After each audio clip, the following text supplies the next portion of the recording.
এই মুহূর্তে আবহাওয়ার গুরুত্বপূর্ণ খবর। প্রচণ্ড গরমে হাঁসফাঁস দশা বাঙালির, বিশেষ করে দক্ষিণবঙ্গের জেলাগুলিতে।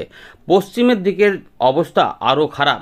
ইতিমধ্যে পানাগড়ে 42.7 ডিগ্রি রেকর্ড করা হয়েছে, বাঁকুড়াতে 41 ডিগ্রি ছাড়িয়ে গেছে এবং বাকি অংশে 40 ডিগ্রির আশপাশে ঘোরাফেরা করছে। এদিকে কলকাতার দিকে আশেপাশে আবহাওয়াও 39.সামথিং, তো অর্থাৎ সেখানেও 40 ডিগ্রি ছুঁই ছুঁই অবস্থা। 37 থেকে 40 ডিগ্রির মধ্যে ঘোরাফেরা করছে বাকি জেলাগুলির আবহাওয়া, অর্থাৎ প্রচণ্ড গরমে হঁসফসানি অবস্থা। এই অবস্থার মধ্যে বৃষ্টিপাতের কোনো সুখবর দিচ্ছে না আবহাওয়া দপ্তর এবং কোনো আবহাওয়া মডেলেও বৃষ্টিপাতের ইঙ্গিত পাওয়া যাচ্ছে না।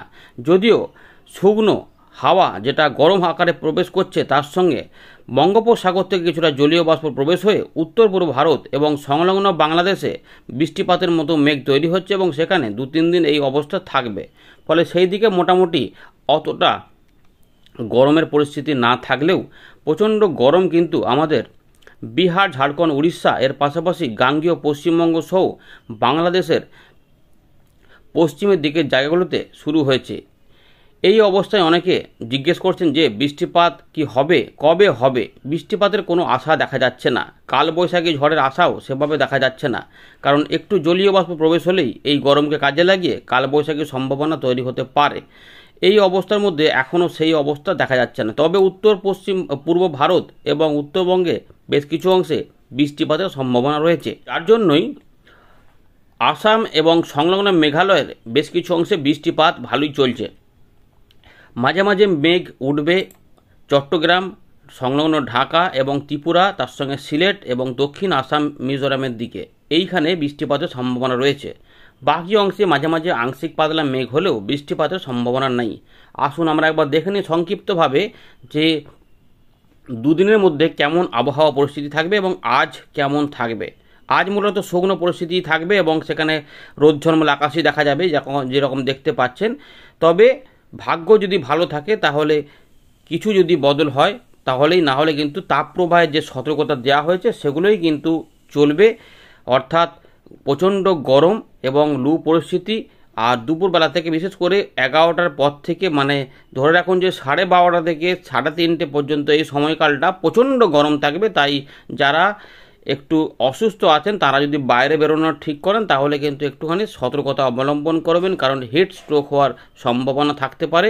তো দেখুন, ইতিমধ্যে আমরা যেটা দেখলাম সকালের দিকে গাঙ্গেয় পশ্চিমবঙ্গ সহ আমাদের পূর্ব ভারতের বেশিরভাগ এলাকায় পরিষ্কার পরিচ্ছন্ন থাকবে, শুকনো আবহাওয়া থাকবে। কিন্তু আসাম এবং সংলগ্ন মেঘালয় এবং এই দিকটাতে মিজোরাম, মণিপুর, নাগাল্যান্ড এই কাছাকাছি কিছু এলাকাতে মেঘ উঠবে এবং সেভাবেই কিন্তু পূর্বাভাস যেটা রয়েছে। এবং পরবর্তী ক্ষেত্রে এই যে জলীয় বাষ্প দেখুন ঢুকছে এবং এখান থেকে শুকনো হাওয়া আসছে, যার ফলে এই অংশগুলিতে কিছু কিছু অংশে মেঘ, লোকাল মেঘ তৈরি হবে এবং এখানে কিছুটা ঝড় বৃষ্টি টাইপের হতে পারে। তাই এই জায়গাগুলোতে কিছুটা বৃষ্টিপাতের সম্ভাবনা থাকবে। এগুলো কিন্তু সন্ধ্যাবেলার মধ্যে এই জায়গাতে তৈরি হতে পারে, তাই এইখানে বা রাতের দিকেও হতে পারে। তাই এইগুলোতে বৃষ্টিপাত হওয়ার সম্ভাবনা থাকলেও বাকি অংশে পরিষ্কার পরিচ্ছন্ন থাকবে। দমকা ঝোড়ো হাওয়াও থাকতে পারে, এরকমভাবে শুকনো হাওয়া, গরম হাওয়া আসছে এরকমভাবে। এবং এর সঙ্গে যেটা হবে, বৃষ্টিপাত যদি দেখায়, দেখুন এখানে মাঝারি ধরনের বৃষ্টিপাত হতে পারে দু এক জায়গাতে বজ্রগর্ভ মেঘে। তাই ত্রিপুরা, লখাই, মৌলভীবাজার, আগরতলা এইগুলোতে কিন্তু সিলেট, শিলচর এই অংশগুলিতে কোথাও কোথাও বৃষ্টিপাতের সম্ভাবনা থাকবে। এই বৃষ্টিপাত কিন্তু হতে পারে, বুঝতে পেরেছেন? তো বরিশাল, চট্টগ্রাম এই কাছাকাছি অংশে কিন্তু এইগুলোতে কোনো বৃষ্টিপাতের সম্ভাবনা নেই, উল্টে তাপমাত্রা বাড়বে। 18 তারিখেও এখানে বৃষ্টিপাত থাকবে আর এইগুলোতে পরিষ্কার পরিচ্ছন্ন। আর দার্জিলিং, কালিম্পং এই সাইডটাতে কিছুটা উত্তরবঙ্গে বৃষ্টিপাত থাকতে পারে, কিন্তু উত্তরবঙ্গে এখনও তাপপ্রবাহের ব্যাপার নেই। 19 তারিখের দিকে দেখুন আস্তে আস্তে আরও শুকনো হাওয়া ঢুকছে এবং এখানে 41 থেকে 42-43 ডিগ্রি মতো থাকবে। এতে আরও কিছু পরিবর্তন হবে। দেখুন 22 তারিখ আমরা দেখতে পাচ্ছি এখানে ঢাকার দিকে 40, কলকাতা 41, খড়গপুর দেখুন ভালো করে 44 ডিগ্রি দেখা যাচ্ছে কাছাকাছি, এবং এদিকে 43, অর্থাৎ পুরুলিয়া, পশ্চিম বর্ধমান, বীরভূম এগুলোতে প্রচণ্ড গরম থাকবে। 42-43-এর আশেপাশে ঘোরাফেরা করবো। অর্থাৎ আগামী কয়েকদিন মানে সপ্তাহব্যাপী কিন্তু প্রচণ্ড গরমেই থাকবে।